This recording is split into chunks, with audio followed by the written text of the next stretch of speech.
Hi, today we're going to do a dumbbell shoulder workout. We're going to be supersetting in some abs to allow your shoulders to have some rest intervals. The first section, you're going to need a heavier pair of dumbbells. There's going to be 2 rounds. We're going to do 30 seconds on, 10 seconds off, and we're going to start with a dumbbell strict press. So let's get ready to go.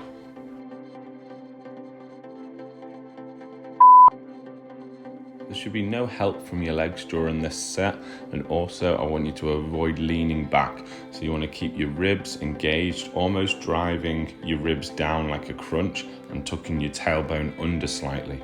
You want to press up in a straight line so you're not pressing forwards, and you don't want to lean back and use those upper chest muscles. Let's keep it a shoulder workout today.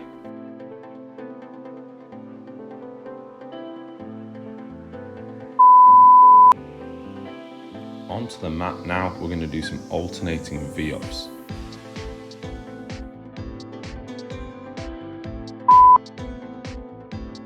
So for this, I'm always keeping one heel on the floor.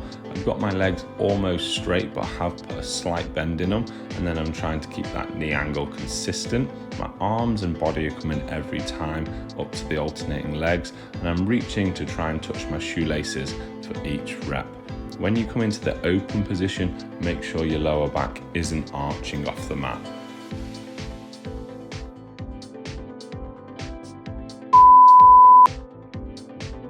Back to the dumbbells, we're going to move on to an alternating Arnold press.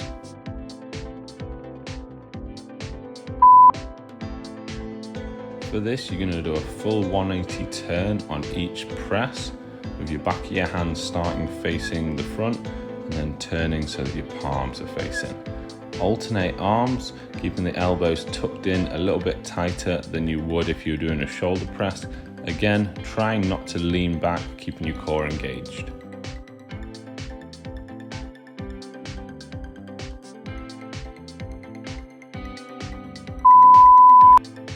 Back down to the mat now, we're going to do a variation of a bicycle crunch.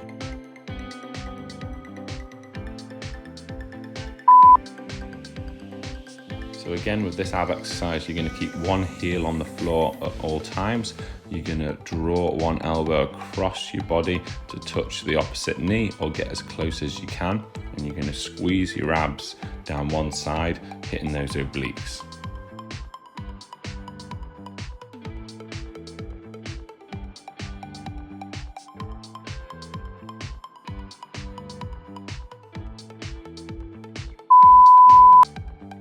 Now you're moving on to a clean and press, a little bit more technical. I'll give you some technique tips throughout. For this one, you don't want to be dumbbell bicep curling the weights. What you want to do is use your hip power to generate the vertical force, driving your hips forward, pulling the dumbbells up. Then you're going to swivel your elbows under, receiving the dumbbells at your collarbone. And then you're going to do a little drop with the knees and push press overhead. Takes a bit of practice, but you'll get it eventually.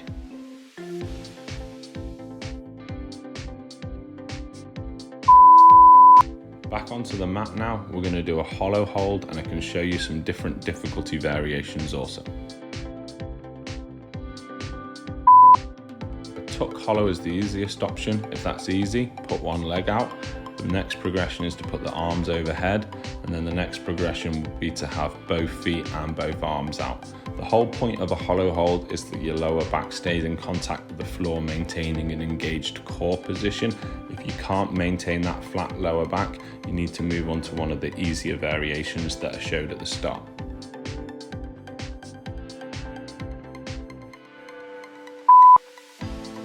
And rest. That's round 1 of 2 done in this first section.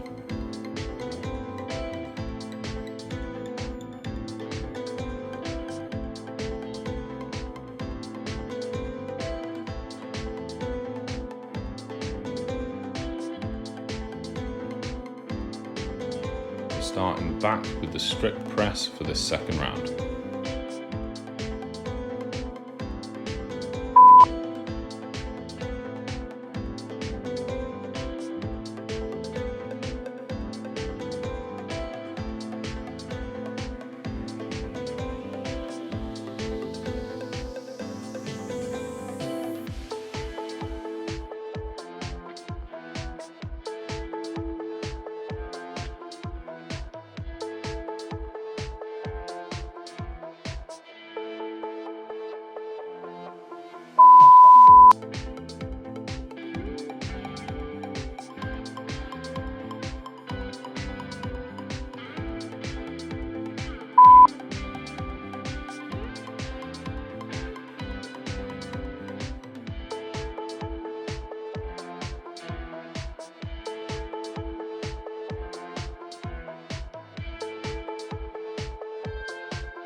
Well done, that's section 1 complete. We're going to move on to the second section where you're going to need some lighter dumbbells. There's going to be 2 rounds. You're going to do 5 exercises with 30 seconds on, 10 seconds off. We're going to start off with something called a dumbbell T raise. So get ready to go in 10 seconds.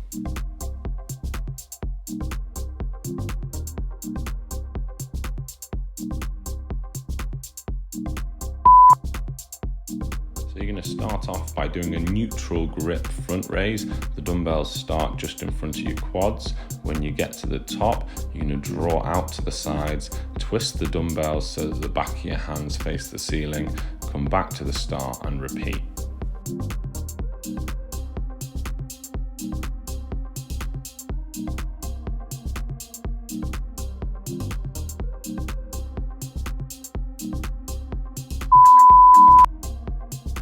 Next, we're going to move on to an overhand grip, bent over reverse fly.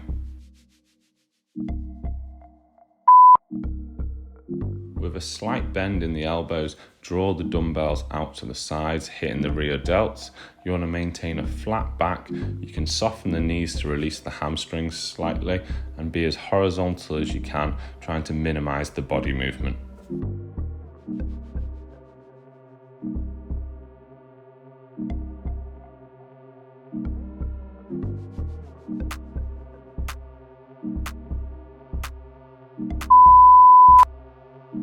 Next, we're going to move on to an L raise, which is a mix of a front raise and a lateral raise.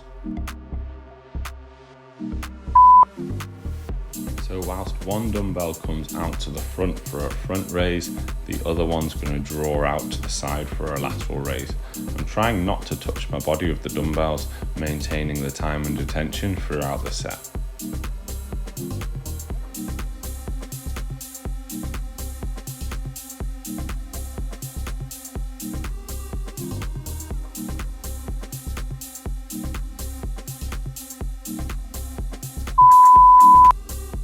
This was by far the hardest one for me in this workout. We're going to do some overhead small circles.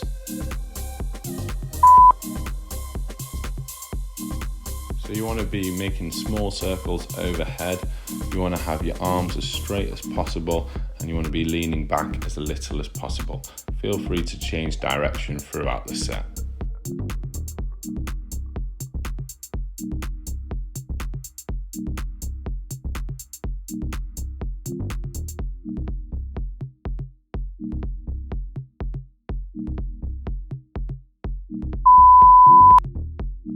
Next up, we've got a seated Z press.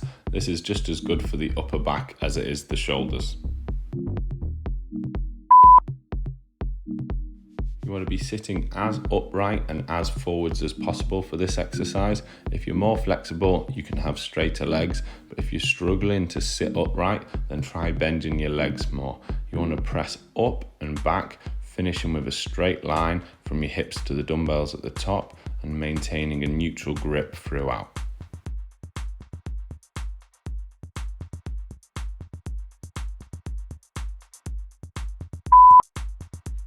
On to the final round now. We're going to repeat those 5 exercises, get those shoulders burning and finish off this workout.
Well done, that was a brutal shoulder burner to finish. Hopefully you enjoyed it. If you did, hit the like button. Also, put in the comments which of the shoulder exercises did you find the hardest. I've got loads of other follow alongs on this channel, so check it out and give some more a go and let me know how you find them. Don't forget to hit the subscribe button and hopefully see you again soon for another workout.